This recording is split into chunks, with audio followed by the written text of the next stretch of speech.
1절 사울이 왕이 될 때에 40세라 그가 이스라엘을 다스린 지 2년에. 자, 오늘 본문은 사울이 이제 왕으로 공식 취임한 이후에 있었던 첫 번째 이야기입니다. 사울이 40세에 왕이 되었다 이렇게 된 거죠. 그리고 오늘 본문은 이제 그가 왕이 된 이후에 2년 뒤, 그러니까 42살 때 있었던 일이다 이렇게 합니다. 이것에 대한 해석들이 또 굉장히 다양합니다. 우리가 다 살펴볼 수는 없고 이렇게 그냥 40살에 왕이 됐고 2년째 있었던 일이다 이 정도로만 그대로 생각하면 될 것 같습니다.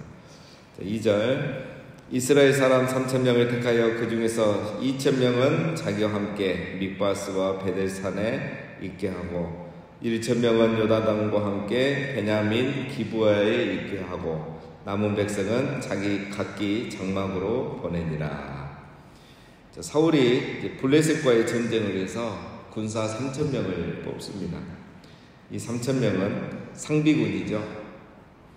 그래서 3,000명 중에 2,000명은 자기와 함께 진을 치고 그 다음에 1,000명은 아들 요나단과 함께 기브아에 주둔을 시킵니다.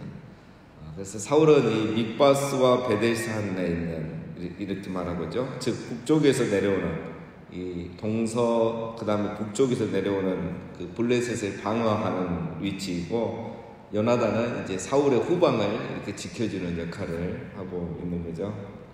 자, 이렇게 이제 전쟁을 준비하고 남은 백성은 돌려보냈죠. 3,000명이면 충분하다고 생각을 하는 것 같습니다. 자, 3절 요나단이 게바에 있는 블레셋 사람의 수비대를 치매 블레셋 사람이 이를 들은지라 사울이 온 땅에 나팔을 불어 이르되 히브리 사람들은 들으라 하니. 자, 이렇게 전쟁 준비하고 있는데 요나단이 먼저 공격을 했습니다. 아마 이 사울의 허락을 받고 한 것 같지는 않은데 게바에 있는 블레셋의 수비대 본진은 아니죠. 수비대를 이제 선제 공격을 함으로써 전쟁이 시작이 된 겁니다. 사울에게 허락받지 않고 이 전쟁이 시작됐죠. 자, 이게 굉장히 위험하죠.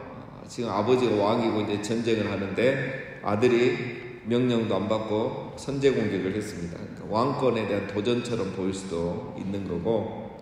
자, 이렇게 수비대를 공격했지만 본진이 이제 공격을 해오면 큰 전쟁으로 이제 이렇게 확전이 될 위험이 있는 거죠. 근데 그렇게 됩니다. 보면 이제 요나단이 블레셋 수비대를 공격했다는 것을 블레셋 군대가 듣고 이제 본진이 움직이기 시작하죠. 본진이 이제 기브아로 오기 시작합니다. 이걸 보고 이제 사울도 이제 바로 나팔을 불어서 전쟁 소식을 알리고 군사들을 이제 길갈로 집결을 시키는 거죠. 4절에 온 이스라엘이 사울이 블레셋 사람들의 수비대를 친 것과 이스라엘이 블레셋 사람들의 미움을 받게 되었다 함을 듣고 그 백성이 길갈로 모여 사울을 따르니라. 자, 사울이 블레셋 수비대를 친 것과 사실은 사울이 친 게 아니고 누가 쳤습니까? 요나단이 쳤죠. 요나단이 수비대를 공격했는데 사울이 블레셋 수비대를 친 것과 이렇게 말합니다. 그러니까 보통 이제 백성들은 뭐 사울의 왕의 명령 하에 일어났다고 이렇게 생각을 했을 것이고 또 이미 사울이 군대를 다 조직했기 때문에 어떤 사울의 작전 하에 일어났다 생각을 해서 이렇게 말을 하는 거죠. 이스라엘의 블레셋 사람들의 미움을 받게 되었다 함을 듣고, 자, 이 말 이제 블레셋이 이스라엘을 공격한다는 것을 듣게 되었다는 거죠. 그래서 백성이 길갈로 모여서 이제 사울을 따르니라. 자, 이미 mikmas, 베델, 기브아에 있던 군사들 외에 더 많은 군사들을 모이라 한 것 같습니다. 자, 5절 블레셋 사람들이 이스라엘과 싸우려고 모였는데 병거가 3만이요 마병이 6,000명이요 백성은 해변에 모래같이 많더라. 그들이 올라와 베다인 동쪽 mikmas에 진치네. 블레셋이 이제 이스라엘과 전쟁을 하기에 모였습니다. 자, 그런데 이제 블레셋 군대의 병거가 3만이요 마병이 6,000이요 그리고 백성은 일반 군사는 해변에 모래같이 많았다. 자, 이게 이제 약간 필사의 오류이기도 하고 이제 우리 번역에 약간 오류이기도 하는데 보통 이제 병거가 마병보다 많다. 이거는 사실 잘 없습니다. 그렇죠? 마병이 많지 병거, 병거가 많지 않겠습니까? 그래서 이제 이 천을 이제 번역하는 히브리 이제 엘레프인데, 이걸 이제 천으로 번역할 거냐, 또는 분대, 우리 군대 가면은 이제 소대가 있고 소대 안에 분대가 있고 뭐 이렇게 하거든요. 그 다음에 소대 위에 이제 중대, 대대, 뭐 여단 이런 게 있잖아요. 분단, 사단 들어보시죠.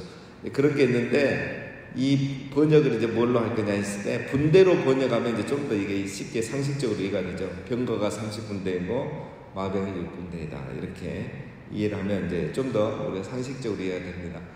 그리고 이 지형을 봤을 때 이 mikba스라는 지형이 병거가 3만이 들어가고 마병이 6천이 들어갈 만한 그런 지형이 사실 되지 않는다는 거죠. 그렇게 봤을 때는 이 저자가 이것을 기록할 때 큰 군대, 이스라엘이 도저히 이길 수 없는 큰 군대였다는 걸 강조하다 보니까 이제 이렇게 됐고, 번역에는 이런 부분에 있어서 이제 이런 게 있기 때문에 이제 우리가 현실적으로 좀 이해할 수는 있습니다. 원본에 오류는 아니죠.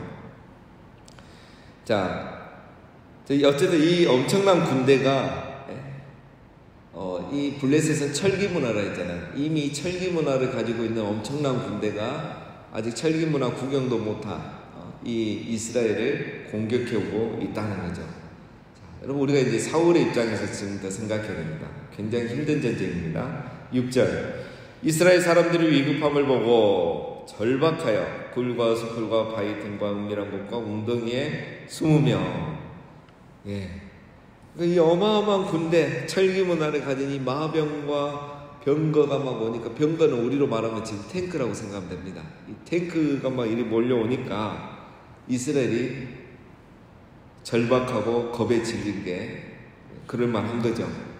그래서 굴과 수풀과 바위 틈, 이 말은 숨을 수 있는 곳은 다 숨어 들어간 거예요. 지구멍만 있으면 다 들어가는 거예요. 가리지 않고 숨은 겁니다. 오늘 우리로 말하면 다 탈령한 거예요. 탈령. 겁에 질려가지고 시작도 안 했는데 탈령을 합니다. 그러니까 사울이나 요나단이 얼마나 이거 황당하겠습니까? 7절, 어떤 히브리 사람들은 요단을 건너 갓과 길앗 땅으로 가되 사울은 아직 길갈에 있고 그를 따른 모든 백성은 떨더라. 자, 여러분, 어떤 일부 사람들은 요단을 건너 요단 동편까지 간 겁니다. 갓과 길앗 땅이라는 것은 요단강을 건너 동편. 우리 모세가 백성을 이끌고 그 광야 생활이 끝나고 가나안 땅에 들어가기 전에 그 요단강 동편에 먼저 정복을 했죠. 그때 이제 우리는 그냥 여기에 있겠습니다. 그 가나안 땅을 건너서 전쟁만 하고 다시 돌아와서 우리는 여기에 가족들과 함께 살겠습니다 했던 지파가 갓, 루벤, 므낫세 반지파죠.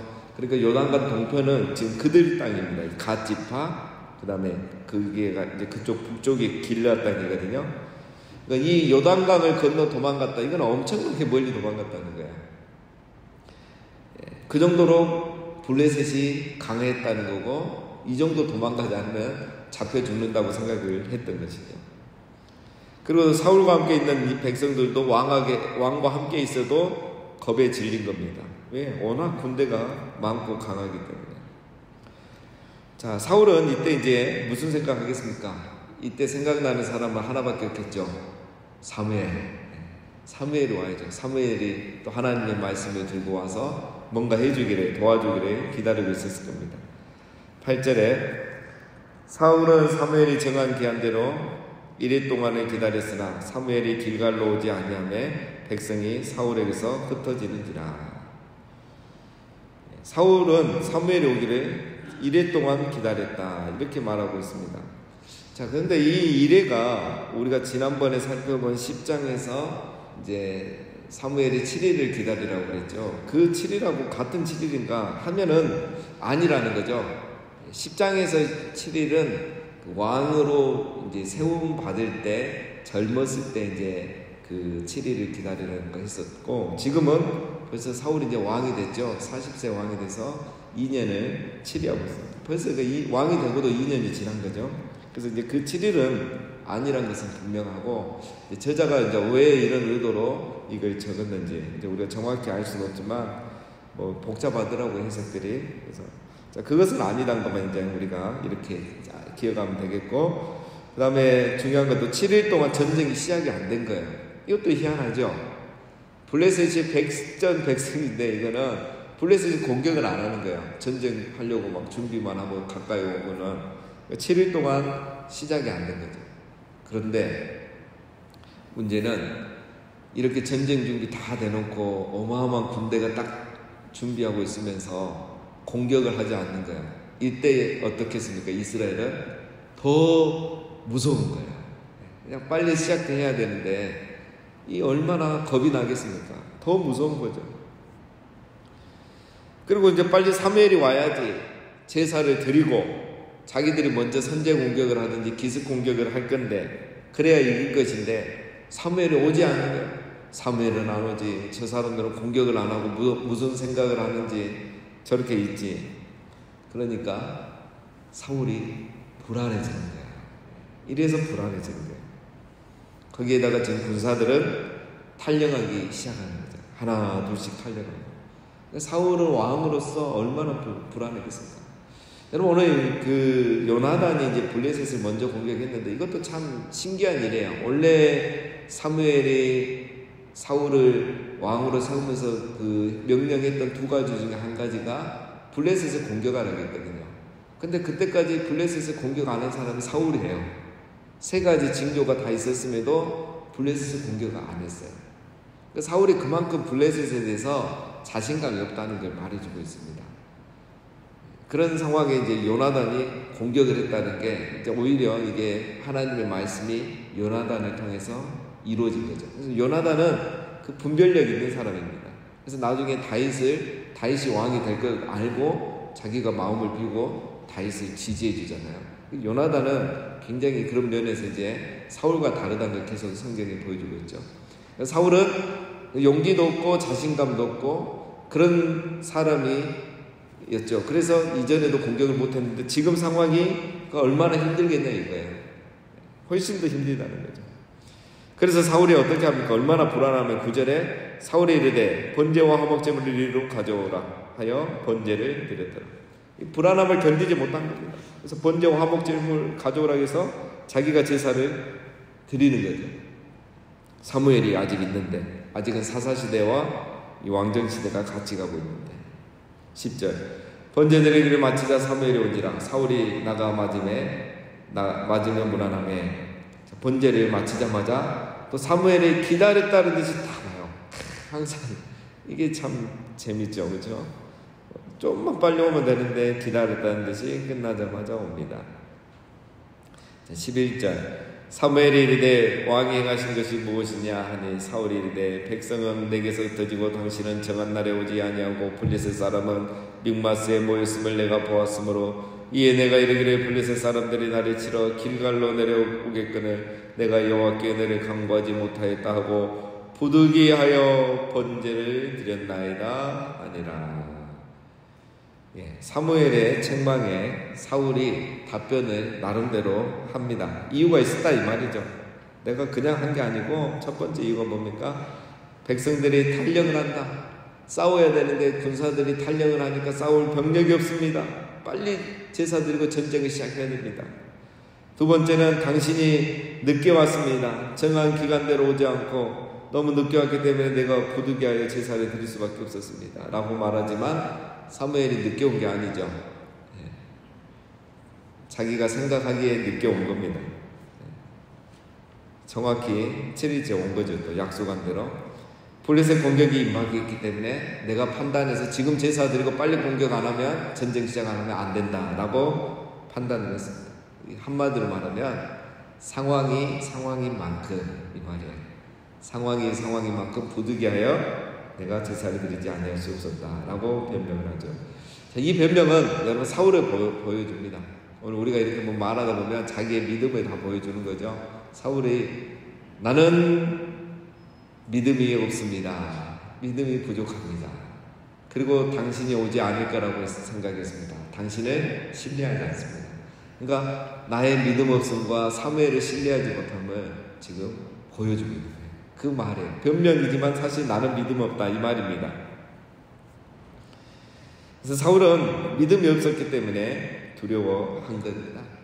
결국은 다 얘기하는데 온전한 믿음이 있었으면 이렇게 하지 않는 거죠. 여러분, 오늘 우리도 마찬가지입니다. 우리가 두려워하고 뭐하고 한다고 하는데 따지고 보면 그런 환경 때문에 두려워하는 게 아니라 내 안에 믿음이 없기 때문에 우리가 하나님을 신뢰하지 못하고 두려워하는 거예요. 상황인 만큼 그게 아니고 어떤 상황이든 우리가 믿음이 있으면 하나님을 온전히 신뢰하면 환경을 뛰어넘는 거죠. 환경이 커서가 아니고 문제가 커서가 아니라 우리 안에 믿음이 부족하기 때문입니다. 그래서 우리 안에 믿음이 부족하면 사람은 조급해지죠. 조급해지면 판단이 흐려집니다. 그러면 이제 사울처럼 실수를 하게 되고 우리가 이렇게 또 실패하게 되는 겁니다. 오늘 이 전쟁은 사울이 블레셋과 싸우는 게 아니고 사실은 자기 자신과 싸우는 겁니다. 자기의 믿음과 싸우는 겁니다. 자기의 믿음에 실패하니까 이 모든 거에 다 실패하는 겁니다. 여러분, 오늘 하루 우리가 살아가면서 어떤 블레셋을 만날지 알 수 없습니다. 그러나 분명히 기억해야 될 것이 있습니다. 어떤 블레셋과 내가 만나든 그 블레셋과의 싸움 이전에 내 자신과의 싸움이 시작됩니다. 내 안에 믿음과의 싸움이에요. 내가 믿음을 지키면 그 어떤 블레셋이라도 우리가 이길 수가 있는 겁니다. 오늘 또 한 가지 우리가 중요한 걸 살펴봐야 됩니다. 여러분, 오늘 이 본문은 사실 이미 우리가 살펴본 사정과 비슷한 사건이에요. 사장 기억나십니까? 언약궤를 들고 가다 블레셋과의 전쟁에서 패하니까 두 번째 전쟁에서는 언약궤를 들고 갔죠. 왜 그랬습니까? 언약궤가 없어서 우리가 전쟁이 졌다고 생각한 거죠.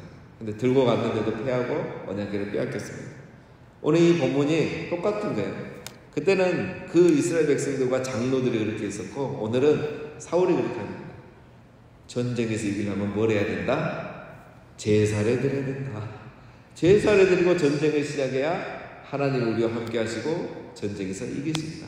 이 생각입니다. 이게 똑같은 거예요. 언약궤를 가지고 나가야 우리가 전쟁에서 이길 수 있다. 똑같은 겁니다. 그렇죠? 사람은 변하지가 않습니다. 무엇을 말합니까? 여러분, 언약궤가 중요한 것이 아니고 제사가 중요한 게 아닙니다. 물론 언약궤가 가장 신성한 거죠. 그 성막 안에서. 그 제사가 우리의 모든 것 중에 가장 우선되고 중요한 거죠. 그러나 이것보다 더 중요한 게 있는 거죠. 하나님을 경외하는 마음, 하나님께 순종하는 마음. 지금 4장이나 이 13장이나 똑같은 실수를 범하고 있습니다. 어제 제가 말씀을 드렸습니다. 하나님을 우상처럼 섬기고 있기 때문에 이런 실수를 하게 됩니다. 사람은 두 가지 우상이 있습니다. 그냥 만들어 놓은 우상. 그게 예를 들면 불상이든 또 내가 생각하는 어떤 안정감이든 그런 만들어 놓은 우상이 있고 또 하나는 아니면 하나님을 우상처럼 섬기는 거예요. 근데 그게 사실 많은 사람들이 하는 실수죠. 하나님을 우상처럼 섬기는 겁니다. 오늘 이 4장이나 13장이나 동일한 거죠. 하나님을 우상처럼 섬기고 있는 거죠. 제사보다 언약궤보다 중요한 게 하나님을 신뢰하고 경외하고 순종하고 기다리는 겁니다. 오늘 그게 없어서 4장에서도 패하고 오늘은 13장에 그래도 이기죠. 요나단 때문에. 자, 그래서 오늘 우리 안에 가장 중요한 거는 우리가 새벽기도 나온 것도 중요하고 예배하는 것도 중요하지만 더 중요한 것은 내 안에 하나님을 경외하고 하나님을 존중히 여기고 그래서 그 하나님을 신뢰하고 믿음으로 나가는 겁니다. 그럴 때 오늘 하루 우리 모두가 승리하시는 복된 하루 되시기를 주님의 이름으로 축원드립니다.